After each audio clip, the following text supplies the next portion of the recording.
you have this belief that you're supposed to be happy all the time, that you're supposed to have nuclear reactor levels of energy 100% of the time, and that you're to imbue everyone around you with that same energy, eventually what happens is you get what? You burn out. You get frustrated, you get pissed off, you get resentful, right?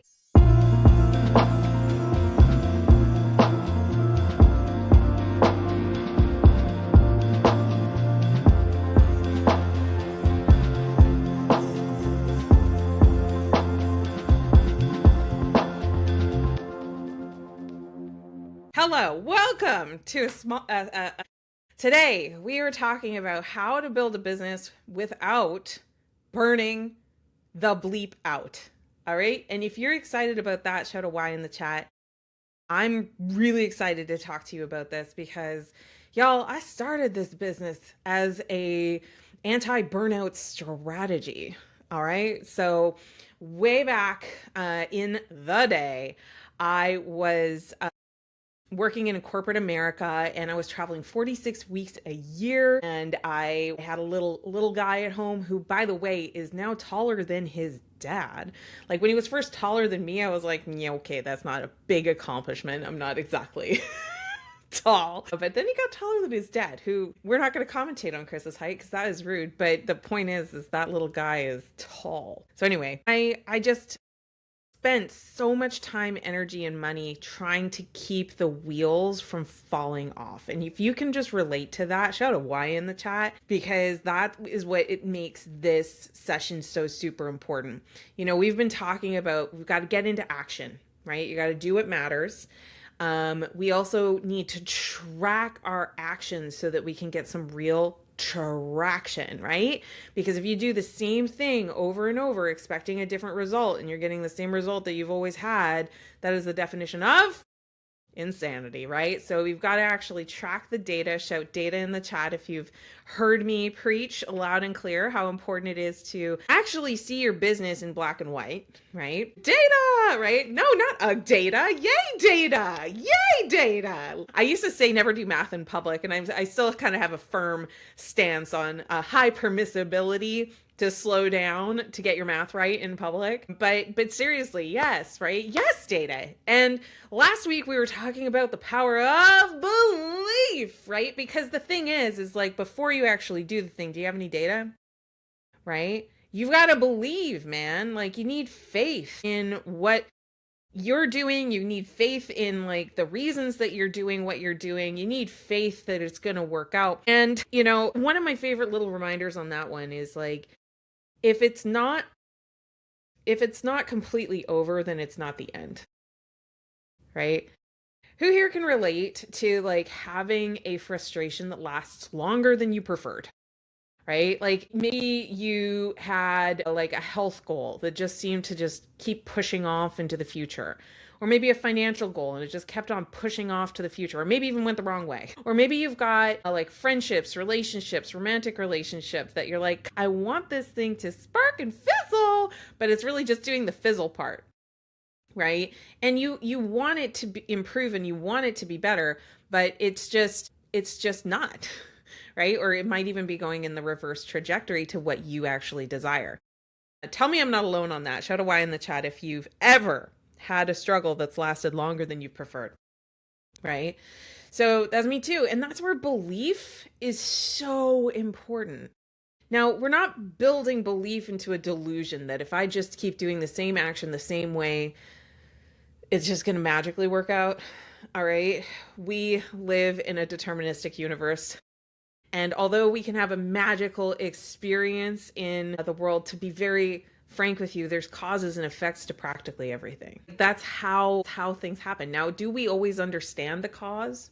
Do we always understand what the ripple on second, third, fourth order effects are going to be? No, right? That's a lot of data. That's a lot of information. Sometimes it's just straight confusing out here, y'all, in the world. But I'm just saying, like, there is probably a cause, and the cause is causing effects. And like, when you start getting permission to get existentially weird, right? Go for it if you're like, okay, I'm with you. I'm like waiting for permission from folks. I'm like, is it okay if we get a little weird today? Okay, so here's the thing. There's decisions you made literally 20 years ago that have caused where you are now. Who here can identify like a fork in the road, a choice you had? Maybe it was not even a conscious decision, it was just a thing that happened. And it affected every decision and course that happened after that, right? Many of them, right? So I think sometimes we can get a little down and out because we're like, oh, I'm not getting what I want really fast. And it's like, well, you got where you are, because of a lot of things. Like you got a lot of years backing up where you are right now. And there's also things that are not even you, right? Just to give your ego a big bop in the nose on a Monday. Like, yeah, sure, there were decisions that were in your control, but can you think of any decisions in the past 20 years that like weren't yours, right? But you were affected by them. So maybe you were affected by a choice somebody else made, or maybe you were affected by the weather, or maybe you were affected by something in politics or, society or whatever, technology. That's another really good one. Like there's so many, right? Gosh, I love this, Kathy, right? Company got sold and ending up getting laid off. That has nothing to do with your performance. It has everything to do with synergies, right? So I love that example. It's so good. Belief, my friend, is about coming back to who you really are. Who are you really? And who are you becoming? When you are so radically clear about that, you can be true to you, even if there is chaos all around you. I've been like riffing like crazy, and the gram was like not catching any of it. But here we are. You can be exactly who you are, and you can take the actions that are required. You can track how effective those are, and you can become a better and better and better version of you, just like every single day. So belief to me is about really embracing and loving who you've been and who you're becoming and who you are. So we've talked about all of these things. And today we're going to talk about your drive. And not just your drive, your business's drive. Because how many of you can relate to probably having the right belief system or the right desire for what you would love to be true, and yet you still struggled with getting traction? You still struggled with the follow through. You still struggled with that challenge, right? Let me know in the chat. Like if you've done the journaling, the meditation, you did your qigong, your yoga, you went to the seminars, you listened to the trainings, you read the books, you were friggin' all in, baby. And you still got to the end of the week and went, well, shit, I didn't do this. I didn't do that. This never happened. That never happened, and you just feel like you're drowning under the to-dos, the tasks, right? And like, I know I'm not alone in that sensation. I'm sure you feel the same way. Kathy's like, pretty much every week of my life. Yeah, for sure. So today we're talking about this willpower thing, because the thing is that most entrepreneurs, when they get going, the reason that you're able to entrepreneur, like, let's just think about this for a second. You're crazy. You're crazy, right? Because like everybody around you is getting a job and punching in the clock and showing up to their 9 to 5 and, dealing with the man, and they just sort of tolerate it and then kind of try to catch up with life on the weekends, right? Megan's like, it's me. I love it. And the thing is like, if you choose entrepreneurship, you're already a little cuckoo, right? Because you're stepping outside of the standard norm. You're stepping way outside of the standard norm to create something that's never been created before. And I think that's super cool. Personally, I think that's amazing. I'm like, wow, you have like that much faith in your creativity. You have that much faith that you can do something that's outside, that's coloring outside the lines. Like that's amazing and incredible, right? But like a lot of high performers, they can get into this out of box thinking place and still feel what I'll call the Friday frustration. right? The Friday frustration where it's just like you get to the end of the week again and god damn, you didn't do the thing you promised to do and that you've been promising over and over again. And I hear this a lot with entrepreneurs that are wanting to write a book, entrepreneurs that are wanting to get on stages, entrepreneurs that are wanting to launch a new program or a product. You know what the biggest issue is? You're slow. You're slow. And you know it because you keep showing up on Friday and being like, shit, I'm slow, right? I'm not getting the traction in my action that I want to have, and my beliefs are checked in, and I did my damn spreadsheet, Amanda, and I'm taking the actions, and what's going on here? And I'm going to tell you what's going on here, okay? Most coaches are operating on willpower alone. They think that they're supposed to be motivated all the time. I know I felt this way, especially like after I got my first coaching certification, then I got my second coaching certification. Now I have my third coaching certification. Didn't feel it as much on the third one because I think I'm a little older and wiser, but I just had this idea that I had to drive everything personally. And because I had to drive everything personally, I couldn't let other members of my family handle the house. I couldn't let team members who are like genuinely excited to come to work every day do work because I had to do it for them. I couldn't let my clients figure things out on their own without me just like drowning them in information and details that they got just totally overwhelmed. And that's me. That's my story. And the thing is if you have this belief that you're supposed to be happy all the time, that you're supposed to have nuclear reactor levels of energy 100% of the time, and that you're to imbue everyone around you with that same energy. Eventually what happens is you get what? What happens if you operate like that? No boundaries. Everyone gets a say, everyone gets an opinion, everyone gets input. What happens eventually? You burn out. You burn out. You get frustrated, you get pissed off, you get resentful, right? And okay, this is a strong start on a Monday, but whose fault is that? Yours, Amanda. You keep telling us to work hard. Just kidding. You're right. It's yours. It's our respective responsibility to steward energy. Super important. Because if your energy is trash, or worse, if your energy causes you to crash. So what's a crash look like? Crashes are when you make promises and you break them because you don't have the time, the energy, or the inclination to do it. That's crashing. It's when you, the most reliable one, starts becoming unreliable. And you're unreliable to the people around you.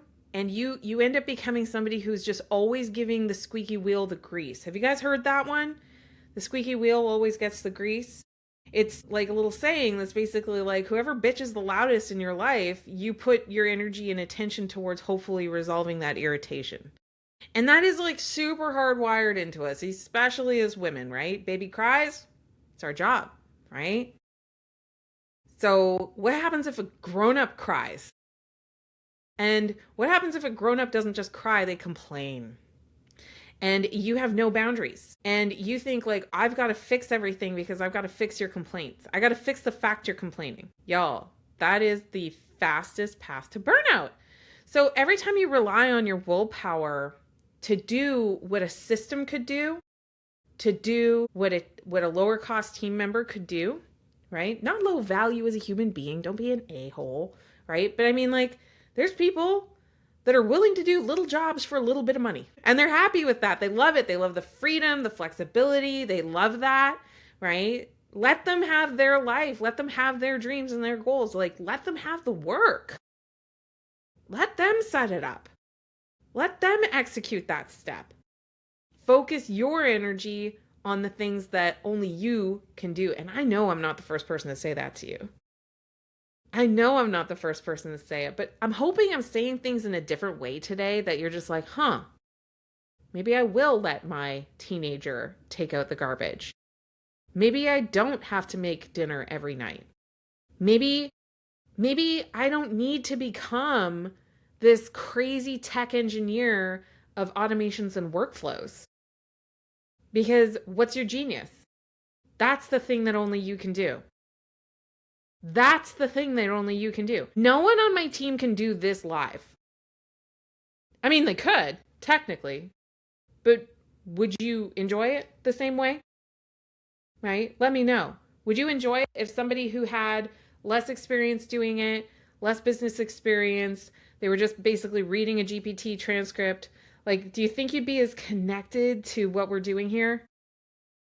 I'm guessing the answer is hell no. So, like, connection is the thing that I do. That's the thing that I do.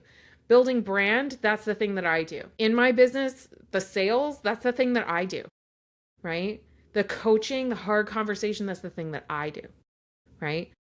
Do I need to be the human being who downloads a recording and uploads it to a portal? Shout a Y or an N in the chat. Yes, Y for yes, N for no. Right. Do I need to be the one in a world full of AI? Do I have to be the one that writes the first draft of every email? Y or N? Yes or no? Do I have to be the one who sends reminder emails? Do I have to be the one to even manage a schedule? The truth is like, you don't need to be the one for everything. Now, that does not mean that this is where nuance counts, right? There's not permission not to do those things, right? Because the reality is if you're building an entrepreneurial business, you absolutely do need to have the systems in place to meet people, talk to people, fit with people, coach the people. Like, that's absolutely, happen.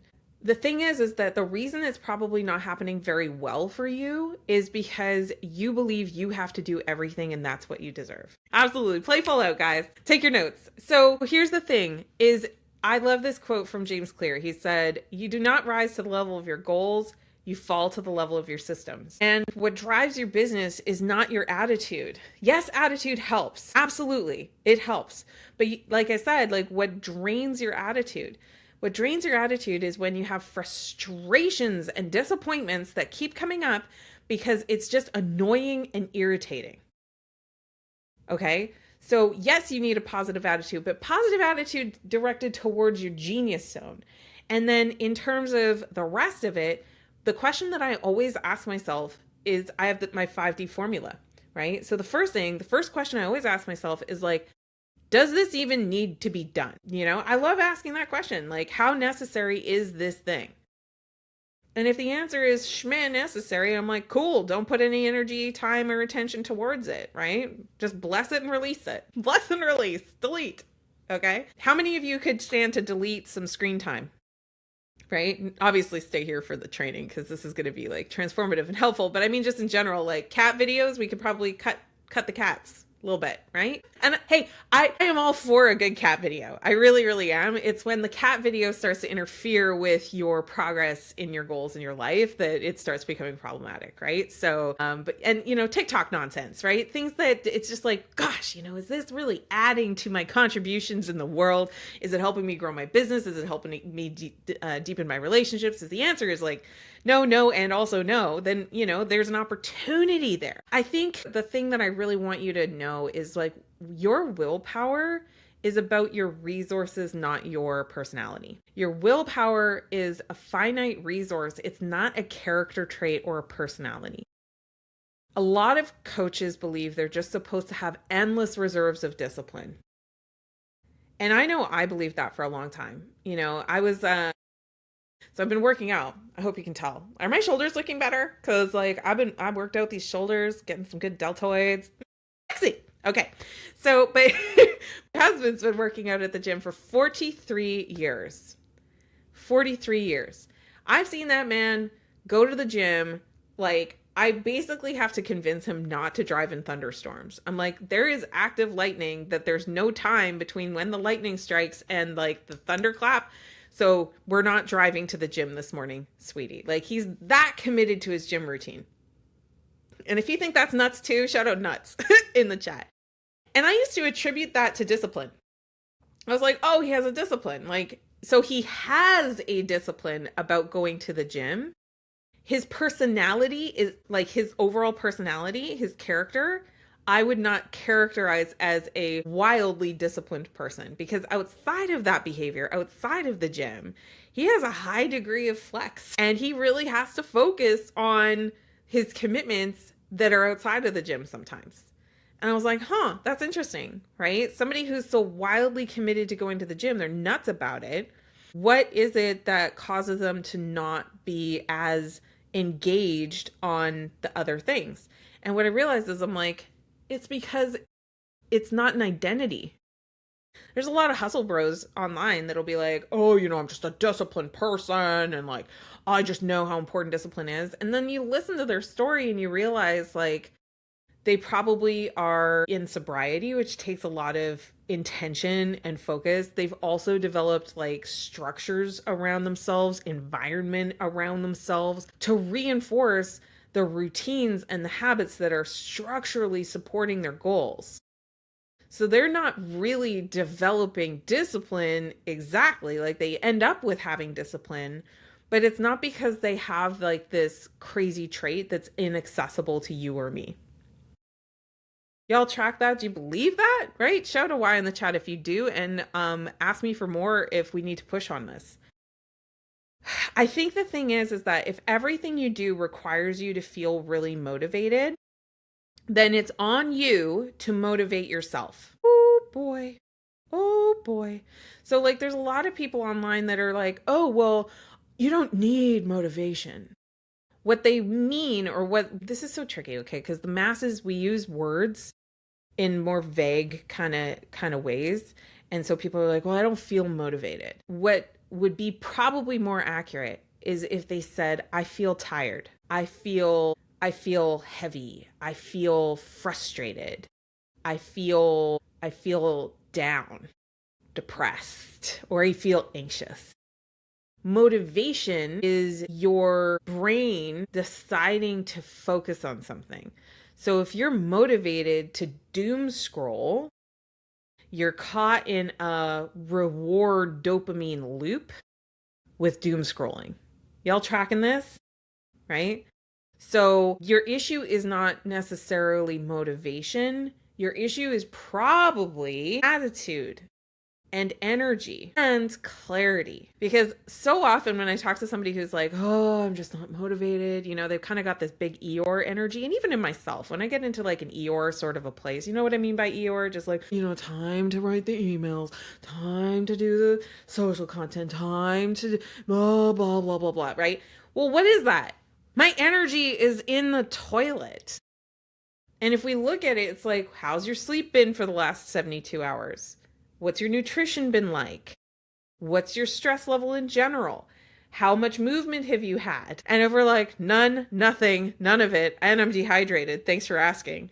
It's like, well, no wonder you feel like it's not that you're unmotivated. It's that you feel like crap. And it's because your environment and your routines are set up for you to be okay with the habits and behaviors that contribute to you feeling like. That's not quite the same thing, because I think that distinction is crazy important, because the only difference between you and someone who's really like ticking and bobbing along is like they've got a system, and that system is set up to deal with when they have a crap attitude. It deals with when they're tired. It deals with these challenging feelings that they have. And I think the big thing, and what a lot of the hustle bro and the hustle culture tries to say, is you don't need motivation, bro. You just need discipline. I'm like, dude, motivation is the thing that is going to cause you to choose the discipline. It's going to cause you to choose the thing that's hard and to let go of the thing that's easy. It's going to be the thing that allows you to delay your gratification, right? I think the bigger issue is not, I don't feel motivated. I think the bigger issue, and this is my strong opinion after being a coach for nearly a decade and totally obsessed with all this stuff, the bigger issue is we're not good at dealing with discomfort in 2026. We don't have the same community structures that we used to have. We don't have the simplicity we used to have. The world is going faster than ever. We're being fed hours a day of images that cause us to compare and judge and compare and judge and compare and judge and compare and judge. And our environment has basically told us, it's like, you are alone and you are stuck and there's people out there doing so much better than you, and it's just because they're great. And it's a super surface level kind of understanding of the world. And remember what I said earlier, like everything has causes and effects. So if you feel like crap and you're having a hard time motivating and you're blaming your willpower and you're blaming it on your identity as a human being, congratulations, you've boxed yourself into a cage. But here's the good news. You have the key. And the key is to realize that discipline is not your identity. Discipline is a decision. And you can build a decision to build a system that supports your success. Who's glad they came here on a Monday, right? Shout a Y in the chat if you realize. Everyone can set up a system to improve their success, right? What is a system? A system is a collection of processes that work together to get an outcome. It's using cause and effect. And so if you're having a hard time triggering, okay, now's the time to do my social media, or now's the time to delegate to my team, whatever the thing is that you're struggling with doing. Most phones have alarms, right? Most phones have alarms. So, and how many of you have access to a calendaring application or piece of paper? I'm being a little facetious, right? But like, you have the ability to plan your time. You have the ability to make a decision around that. You have the ability to tell someone when they want your time, hey, let me call you back. Hey, heard, let me circle back with you. Allow me to do that, right? And if they're like, no, this is an emergency, you can reassess and you can be like, well, is that really an emergency, or are you just uncomfortable with the discomfort of me not just dropping everything for you? People are bad at dealing with discomfort. They're not bad at being motivated, because people are motivated to do very silly things every single day, right? It is the thing that's causing the action. Now, the question is the action giving you traction, or is the action taking away from your success, right? Here's the other piece. The right people around you fuels everything. It's like a multiplier, right? And even if you're in a community with people and you're like, oh, well, I'm doing my business and you're doing your business, but you're with people who are making that same commitment. It's kind of like going to the gym. Once you really establish, like, I am a member at this gym. I go to this gym. This is my routine. I see these people here. We give little fist bumps. We give little high fives. But just being in a gym with other people who are also sweating, who are also working hard, that helps so much. Even if you can't afford the personal trainer, or even if you don't have like hardly any idea of what you're doing, by being shoulder to shoulder with people who are trying and who are figuring it out, you're going to be in a totally different place than if you stay isolated and alone. Similarly, when you go to hire a team, like if you have the right team in your corner who are taking care of you, who care about your success, who are cheering you on and understanding when you stumble, when you have those people in your corner, oh my God, everything changes. How many people here would love to have more people like that? Shout a P in the chat. If you're just like, yes, the right team, the right people, just even having the right bookkeeper, man. Like, I'm telling you, there's this magic about the right kinds of relationships. When you have them, everything is a whole lot easier, and it's much easier to maintain a positive attitude. The number one indicator of longevity, friends, is your quality of your relationships. It's not even like what you eat or how much you exercise or all of that kind of thing. It's a huge indicator on your stress levels as well. Authentic, real relationships, right? Yes, and hiring a bookkeeper, best decision ever. It's a good example of like mustering the willpower to do something that's kind of sucky, that just like drains you. Sucks, right? And there's gonna be stuff in your life that you're gonna have to dip into those reserves. So I think building more tolerance for discomfort by choosing discomforts. So choosing discomforts like, I choose to go for a walk today, even though it's gonna mess up my routine, and even though I'm worried I'm not gonna get everything done. Like, making those kinds of decisions sets you free. It truly sets you free, right? Because instead of working on fumes, you can have a full tank, right? Shout out tank in the chat if you're like, oh, I want to be a tank, right? I want to have a full tank. It helps when you have the right people, the right systems, and recognize that willpower is finite, not a character trait. Okay, super duper. Well, I'm super excited. I would love for you to do this exercise where I want you to look at the last 3 times that you felt like things really stalled. So if you got to that finicky Friday, kind of like Friday was freaking me out, Well, what were the top 3 things you wish had happened that didn't happen? Or what were 3 things that you didn't get to spend the kind of time on that you wanted to spend time on? Write them down. Okay. So that's the first step, is write down the 3. And then ask yourself honestly, like, was it a motivation problem? Or was it missing a system? Or is it even a thing you don't even have to do? Maybe you could hire it out. Maybe it doesn't need to be done at all, right? Look for those things and just write down, what is one decision you could have made in advance that would have prevented the stall. And then that's the beginning of your next week. You do those things to get out of the stall, right? So I think like the biggest thing I want people to take from today is just, your issue is not your personality. It's not your identity. It's not your worthiness. It's not your bank account. It is probably systems, and it's probably your support system as well. And just making sure you've got people in your corner who genuinely care about you, that you genuinely care about them. And it's not just like this nasty experience of just like always feeling drained by the people around you, right? You want to be a really great friend to people, but you also want to be a great friend to people who are great friends back, right? So I think like all of those things are going to help you move forward. Tomorrow, we are going to be hosting the First 5 Club. So I'm super excited to welcome you to that. You can, if you're not already a member of the First 5 Club, you can DM me the word club, and I will send you the details to be able to meet with us tomorrow. We're going to be talking about how you warm up your current network, and that's like the most overlooked marketing strategy ever. And we're going to be talking about it tomorrow. That call is at 1:00 p.m. Central for an hour. That's the First 5 Club. Again, you can DM me the word club for details about the club. And I'm really excited to see you there. So thank you so much, you guys. And we will see you very soon. Bye-bye.